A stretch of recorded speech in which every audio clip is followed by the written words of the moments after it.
Operation సింధూర్తో Bharat తన శక్తి సామర్థ్యాలేంటో ప్రపంచానికి చూపించింది.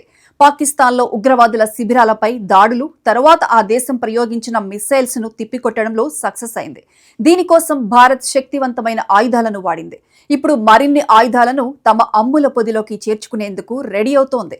దీనికోసం పరీక్షలు నిర్వహిస్తోంది. భారత్కు శక్తివంతమైన ఆయుధాలను సమకూర్చే DRDO మరో కొత్త ఆయుధంతో ముందుకు వచ్చేస్తోంది. అదే పినాకా MK3 అనే పేరుతో పవర్ఫుల్ క్షిపణిని లాంచ్ చేయడానికి రెడీ అవుతోంది. దీనిని తొందరలోనే పరీక్షిస్తామని DRDO తెలిపింది. నిజానికి పినాకా వేరియంట్ ఇంతకు ముందే ఉంది. ఇప్పుడు దాన్నే అప్గ్రేడ్ చేసి తీసుకొస్తోంది.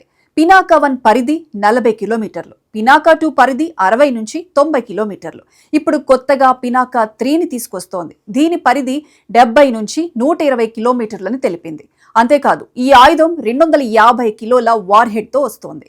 అలాగే ఇందులో లేజర్ గైరో నావిగేషన్, మైక్రోస్ట్రిప్ యాంటెనాలు అమర్చబడి ఉంటాయి. దీంతో కేవలం 44 సెకండ్లలో 12 పినాకాలను ప్రయోగించవచ్చని తెలిపింది DRDO.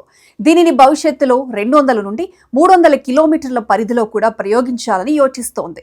పినాకా MK3 వలన పొరుగు దేశాలైన పాకిస్తాన్, చైనాలకు పరిస్థితి మరింత కష్టం కానుందని చెబుతోంది DRDO. కొత్త ఆయుధం వలన ఆ దేశాలు మన దగ్గరకు రావడానికి కూడా భయపడతాయని అంటోంది. ఇప్పటికే భారత్ దగ్గర అగ్ని, బ్రహ్మోస్ లాంటి అత్యంత శక్తివంతమైన ఆయుధాలున్నాయి. వీటి సత్తా ఏంటో ప్రపంచం మొత్తం చూసిందే.